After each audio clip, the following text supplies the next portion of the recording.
पढ़ते वक्त नींद आती है या पढ़ने के नाम से ही नींद आती है तो ये वीडियो देखते रहिए। क्या आपने कभी सोचा है कि जो चीज आपके लिए सबसे जरूरी है उसी में आपका मन नहीं लगता है? जरूर सोचा होगा, तभी ये वीडियो देख रहे हैं आप। और इसका जवाब आज हम समझेंगे। सबसे बड़ा कारण, जब भी पढ़ने का मन बनाते हैं तो ऐसी फीलिंग आती है जैसे आप दुनिया का सबसे बोरिंग काम करने की सोच रहे हैं, पढ़ाई को बोझ समझते हैं। बल्कि सच ये है कि पढ़ाई से मजेदार चीज कोई भी नहीं है इस दुनिया में। जब आपको इसमें मजा आने लगता है तो समय का पता ही नहीं चलता। जो लोग 9 घंटे पढ़ते हैं वो जबरदस्ती नहीं पढ़ते हैं, और रोजाना जबरदस्ती कर भी नहीं सकता कोई। उनको मजा आता है। जब वो पढ़ने के लिए बैठते हैं तो उनको समय का पता ही नहीं चलता।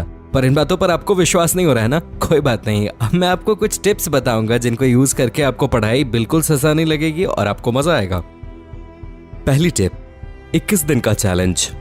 ये चैलेंज आपके दिमाग को पढ़कर बनाया गया है और साइंटिफिकली प्रूव्ड है। अगर आप किसी काम को 21 दिन बिना रुके करते हैं तो आपका दिमाग उस काम में मजा लेना शुरू कर देता है। इसके लिए 21 दिन आपको जबरदस्ती अपने दिमाग को ट्रेन करना होगा। लेकिन अब प्रॉब्लम यह है कि आपका मन तो वही है। जब भी पढ़ने के बारे में सोचते हैं तो नींद आती है, तो 21 दिन कैसे पढ़ सकते हैं? तो दोस्त, 21 दिन आपको हिम्मत रखकर शुरुआत करनी पड़ेगी। एक बार शुरुआत कर दी तो आपने 90% सफलता पा ली, क्योंकि 90% लोग शुरू ही नहीं करते हैं। अब आपको सिर्फ 10% सफलता पाने के लिए अपने निर्णय पर 21 दिन डटे रहना है।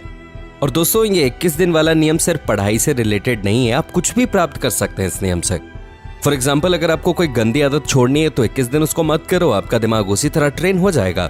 दोस्तों, एक और चीज कि आजकल के नौजवानों के सामने ये पैशन नाम की बीमारी आकर खड़ी हो जाती है जब भी पढ़ने की बात करते हैं तो आपको समझना पड़ेगा कि पढ़ाई आपके लिए पैशन की सीढ़ी है, दीवार नहीं है। जब पढ़ेंगे तभी तो अपने सपनों की लाइफ जी पाएंगे। सफलता पाना है, सबसे आगे निकलना है तो पढ़ना तो पड़ेगा। इसके साथ ये भी याद रखना है कि आप सिर्फ एग्जाम के लिए नहीं पढ़ रहे, आप ज्ञान के लिए भी पढ़ रहे हैं, जो आगे चलकर आपके पैशन में भी काम आएगा। दूसरी टिप, ध्यान भटकाने वाली चीजों को पहले ही दूर कर दो। जब भी कमरे में पढ़ने के लिए बैठो तो मोबाइल और लैपटॉप को दूसरे कमरे में रख दो। अगर मोबाइल सामने होगा तो दिमाग को बार बार मजा याद आएगा जो मोबाइल देखते समय मिलता है। अब अगर मोबाइल सामने नहीं तो बुक में मजा लेना पड़ेगा और आपको किताब पढ़ने में मजा धीरे धीरे आने लगेगा। और वहीं दूसरी ओर अगर मोबाइल सामने पड़ा है तो कुछ भी कर लो, दिमाग टिकेगा ही नहीं। तीसरी टिप, कल पढ़ेंगे। इस नाम की सबसे बड़ी बीमारी जो आमतौर पर हर बच्चे में पाई जाती है, इस बीमारी के कारण सभी बच्चे अपने सपनों की लाइफ नहीं जी पाते हैं। कल पढ़ूंगा ये बोलकर आप अपने आप को सबसे बड़ा धोखा दे रहे हैं। ये वही बात है कि जब बिल्ली को खतरा दिखता है तो वो अपनी आंख बंद कर लेती है।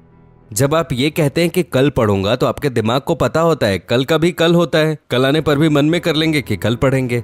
मनुष्य का दिमाग बहुत ज्यादा होशियार है, और इतना होशियार कि मन के कहने पर खुद को आप बेवकूफ बना देते हैं। तो आज आप ये फैसला लेंगे कि आपने अपनी जिंदगी को संवारने के लिए जो भी फैसला लिया उसे कल नहीं अभी एक्शन में लाएंगे। और ये वीडियो देखने के बाद आप YouTube को छोड़कर अपना काम करेंगे जो आपको सभी से आगे कर देगा और आप अपनी सपनों की लाइफ जी पाएंगे। वीडियो पसंद आई हो तो लाइक बटन पर क्लिक कीजिए और ऐसी एनर्जी और लाइफ पर बने वीडियोस को देखते रहने के लिए सब्सक्राइब बटन पर क्लिक करना बिल्कुल मत भूलिए।